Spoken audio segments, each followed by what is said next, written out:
selamat pagi, siang, sore, ataupun malam, dimanapun teman-teman sedang menonton video ini berada. Semoga dalam perlindungan Tuhan Yang Maha Esa dan dalam kondisi yang bahagia dan sehat selalu ya.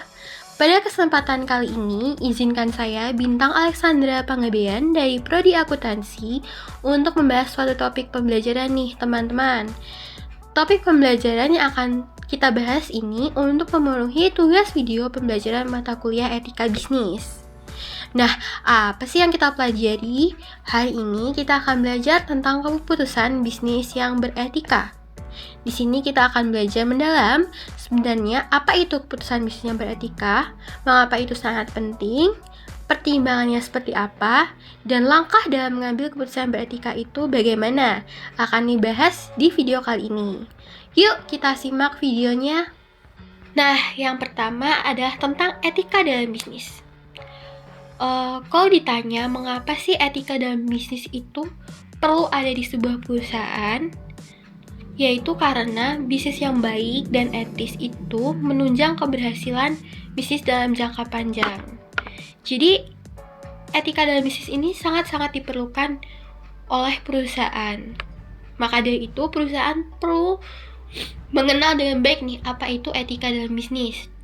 Jika etika bisnis harus diperhatikan, lalu apa aja sih yang harus kita perhatiin? Nah, di sini yang pertama adalah siapa? Siapa yang harus kita perhatikan di etika dalam bisnis ini? Yaitu para stakeholder yang perlu diperhatikan hak dan kepentingannya. Lalu apa aja sih cakupannya yang harus diperhatikan? Yaitu niat dan perbuatan yang dilakukan harus selalu mengacu pada perlindungan terhadap hak dan kepentingan para stakeholder. Dan yang paling khususnya teman-teman adalah masyarakat dan lingkungan pada umumnya. Nah, untuk itu perusahaan juga harus memperhatikan dan menerapkan sifat-sifat dasar perilaku etis untuk dapat mengusahakan adanya etika dalam bisnis di perusahaannya, yaitu ada jujur, berintegritas, menepati janji, kesetiaan, bertindak adil, peduli, dan hormat pada orang lain, serta menjadi warga negara yang bertanggung jawab. Di setiap perusahaan pasti ada individu dan individu di dalamnya, maka mereka harus mampu menerapkan sifat-sifat dasar perilaku etis ini untuk menunjang aktivitas perusahaan. Kalau ditanya mengapa sih harus ada etika dalam bisnis ini, untuk dasarnya sendiri aja adalah untuk mematuhi undang-undang, peraturan, dan tuntutan masyarakat. Bisa dibayangin ya teman-teman, kalau perusahaan tidak menerapkan etika dalam bisnis, misalkan menunggak gaji karyawan atau melakukan pencemaran lingkungan di lingkungan usahanya, pasti akan mendapatkan respon negatif dari masyarakat dan juga harus menghadapi tuntutan hukum.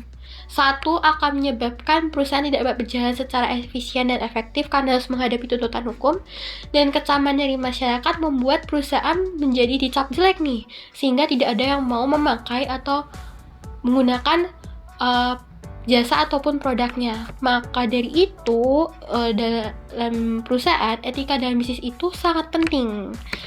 Nah, yang paling pentingnya lagi adalah jika perusahaan berhasil menerapkan etika dalam bisnis, maka itu dapat menaikkan nilai perusahaan melalui peningkatan reputasi perusahaan. Semakin bagus reputasi perusahaan, maka akan semakin bagus respon masyarakat. Semakin positif respon masyarakat terhadap perusahaan tersebut, maka perusahaan itu juga dapat lebih gampang nih menarik konsumen untuk memakai produk dan jasanya. Nah, faktor penentunya ada apa aja sih dalam menentukan reputasi perusahaan? Yang pertama ada kredibilitas, dapat dipercaya, lalu reliabilitas, lalu kepercayaan, dan juga tanggung jawab. Faktor-faktor inilah yang menentukan reputasi perusahaan. Selanjutnya yang paling penting, bagaimana sebuah perusahaan menerapkan etika dalam bisnis dalam perusahaannya. Ini merupakan contoh gambar dari organisasi beretika. Gambar yang menunjukkan pola pengembangan organisasi yang didasarkan atas niat dan perbuatan yang etis. Jadi di sini ditunjukkan bagaimana sebuah perusahaan menerapkan etika dalam bisnisnya. Itu bisa diwujudkan melalui visi dan misi, lalu diturunkan ke budaya perusahaan atau budaya organisasi. Jadi perusahaan dapat membentuk budaya organisasi yang baik, menerapkan nilai dan kode etik, lalu disesuaikan dengan tujuan-tujuan perusahaan, lalu membentuk strategi agar nilai etika dalam bisnis ini bisa diterapkan melalui kebijakan ataupun prosedur yang bisa dilakukan dan diterapkan. Lalu etika dalam bisnis ini nilai-nilainya diterapkan ke semuanya nih. Ada pelanggan, karyawan, pemerintah, aktivis atau lingkungan, pesaing, kreditur, dan shareholders. Diwujudkan dalam bentuk aktivitas ke setiap unit bisnis atau departemen atau divisi atau bagian dalam struktur organisasi ataupun perusahaan. Lalu individu dalam perusahaan pun juga perlu menerapkan secara pribadi nih etika dalam bisnis agar etika dalam bisnis ini bisa berjalan dengan baik. Niat dan perbuatannya juga perlu diselaraskan. Juga di perusahaan ini itu bisa melakukan yang namanya tata kelola. Jadi kalau ada yang bisa menerapkan etika dalam bisnis dengan baik, bisa diberikan hadiah, ataupun jika ada yang melanggar nilai-nilai etika yang ada di perusahaan bisa dihukum untuk mengelola nilai-nilai etika yang ada di perusahaannya. Selanjutnya adalah aspek-aspek dalam pengambilan keputusan. Apa aja sih aspek-aspek yang ada dalam pengambilan keputusan? Yang pertama ada aspek substansif. Ini berkaitan dengan materi pengambilan keputusan, mencakup elemen-elemen substansif yang harus diperhatikan agar pengambilan keputusan menjadi rasional. Jadi etika dalam bisnis ini dianggap merupakan keputusan yang baik jika keputusan yang diambil itu didasari oleh rasionalitas. Lalu yang kedua ada aspek administratif, yaitu berkaitan dengan prosedur yang harus ditempuh untuk dapat memilih alternatif terbaik dalam pengambilan keputusan. Keputusan bisnis yang baik harus memenuhi dua kriteria utama, yaitu keputusan harus berintegritas dan juga beretika.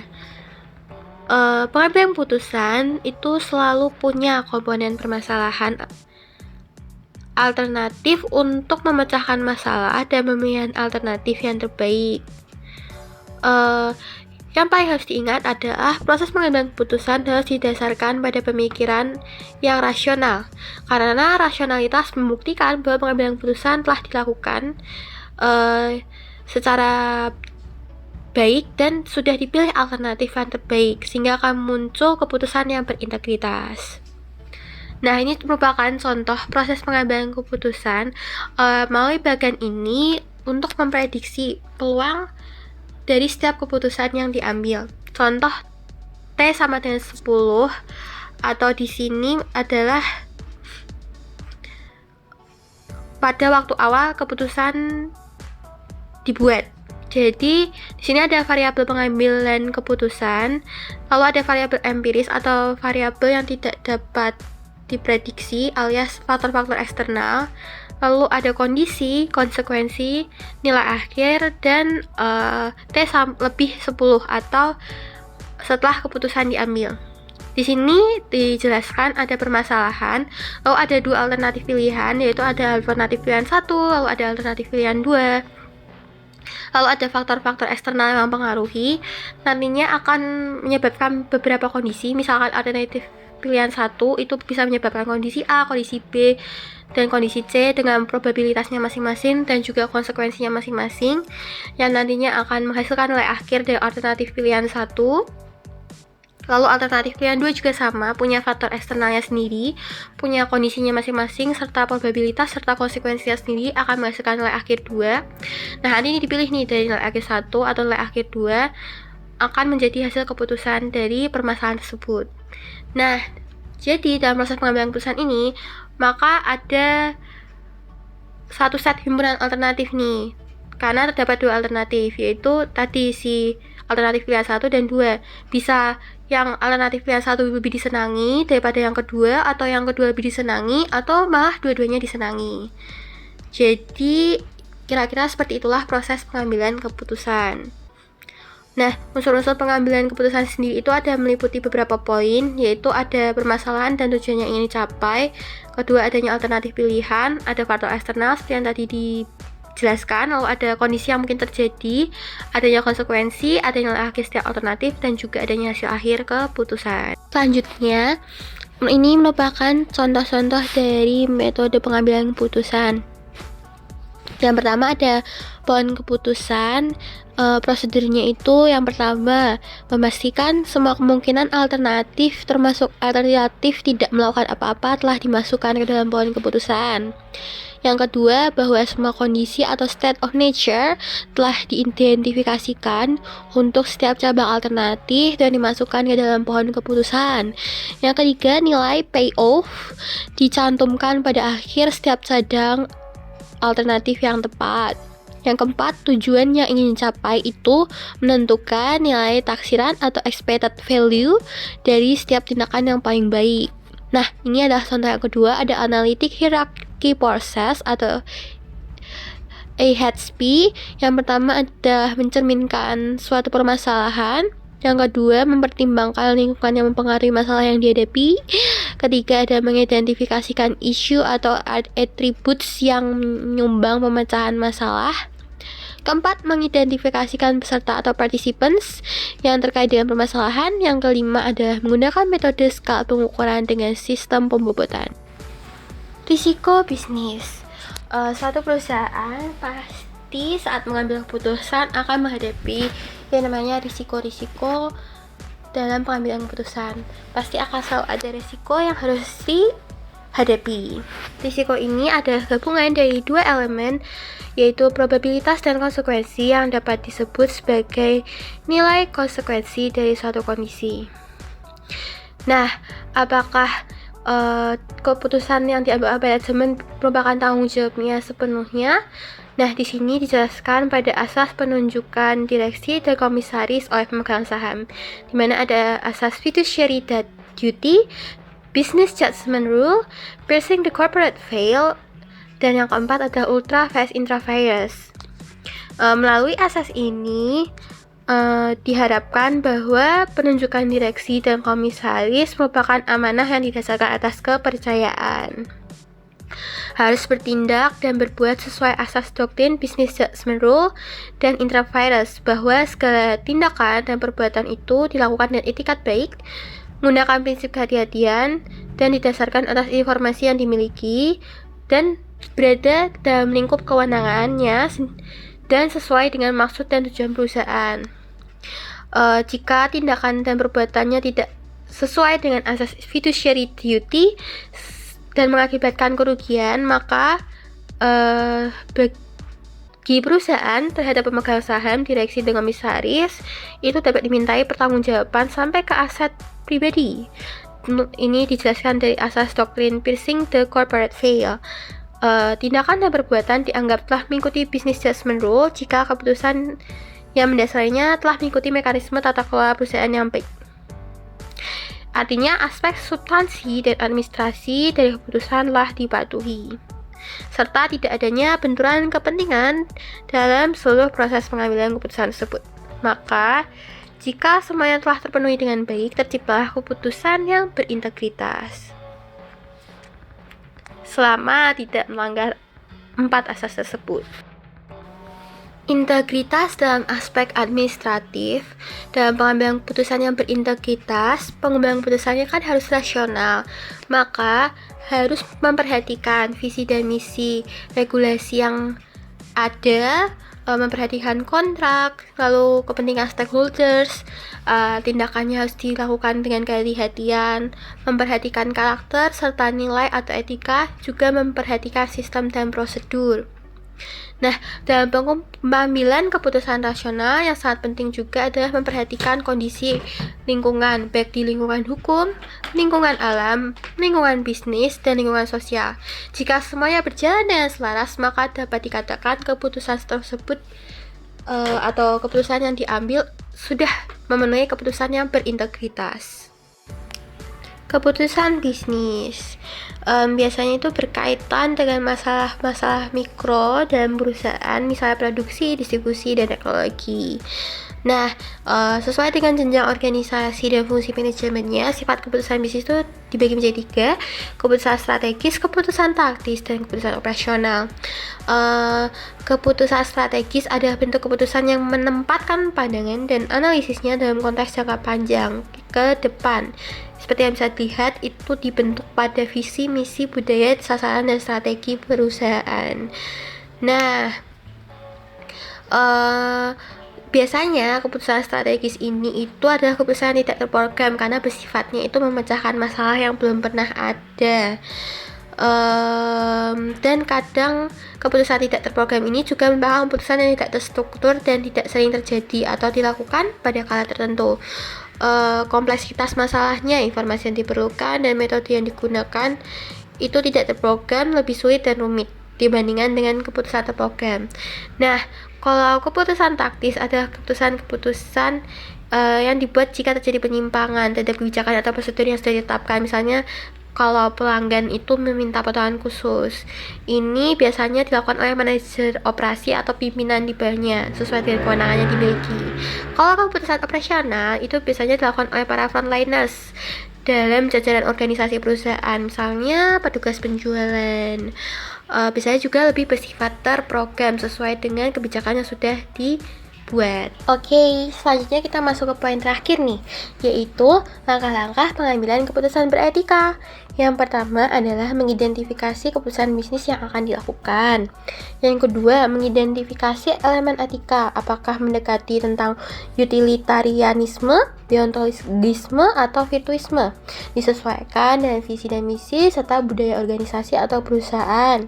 Lalu yang ketiga adalah mengevaluasi kepentingan stakeholder, memastikan bahwa setiap kepentingan stakeholder tidak saling berbenturan dan sudah memiliki kesepakatan yang baik. Yang keempat adalah hierarki dan prioritas, di mana setiap penilaian yang dibutuhkan untuk mengambil keputusan memiliki bobot yang sesuai dan sudah setara. Juga yang nomor kelima adalah penilaian konsekuensi yang diambil. Keenam, penggabungan setiap konsekuensi yang sudah diputuskan. Lalu ketujuh adalah mendapatkan nilai akhir yang dibutuhkan. Yang kedelapan adalah memutuskan keputusan apa yang akan diambil sehingga dapat menemukan hasil keputusan yang tepat.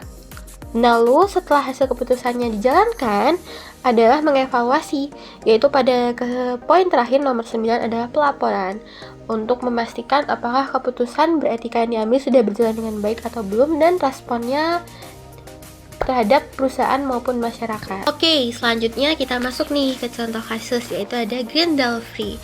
Untuk profil perusahaannya sendiri yaitu ada Blibli dan Grab.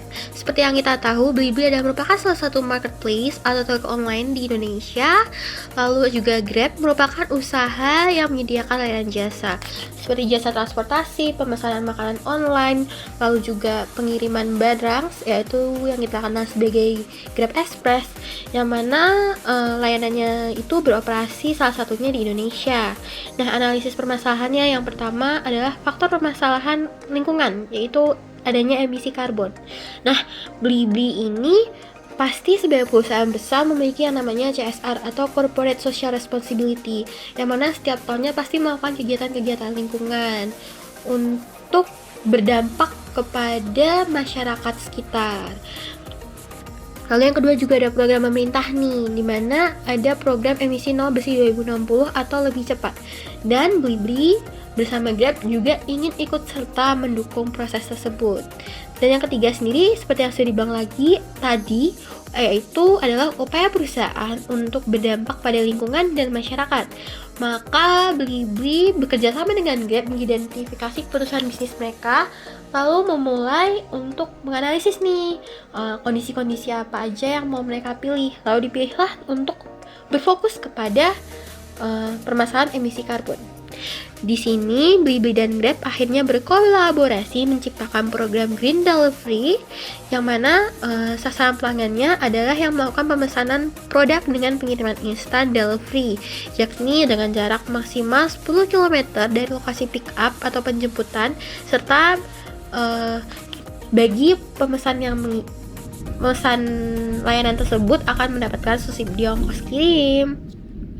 Lalu yang kedua, solusinya juga di sini Blibli memberikan insentif berupa poin bagi karyawan yang menggunakan transportasi umum, terutama transportasi ramah lingkungan untuk bepergian dari dan ke kantor, sebagai mendukung kegiatan pengurangan emisi karbon. Yang ketiga adalah di sini nih, setelah program yang diluncurkan, maka Blibli membuat laporan, dan ternyata dari hasil laporan tersebut, sejak bulan ketiga setelah diluncurkan pada bulan Juni, adopsi penggunaan metode Green Delivery ini menuai respon positif oleh para pelanggan Blibli yang menggunakan layanan Grab Instant Delivery, yang mana ini mencapai 60% nih yang menggunakan layanan tersebut, menunjukkan semakin tingginya kesadaran pelanggan untuk berbelanja dengan cara yang lebih ramah lingkungan. Pelanggan dapat menggunakan layanannya dengan mudah, yaitu memilih metode pengiriman Green Delivery pada saat check out produk. Nah, setiap tahunnya pasti Blibli juga masih memikirkan keputusan-keputusan etika bisnis apa saja yang dilakukan selain daripada memberikan dampak pada lingkungan. Ini adalah salah satu contohnya. Sekian presentasi yang dapat saya sampaikan. Mohon maaf bila ada kesalahan kata ataupun penjelasan. Semoga materinya bermanfaat. Terima kasih. Have a nice day.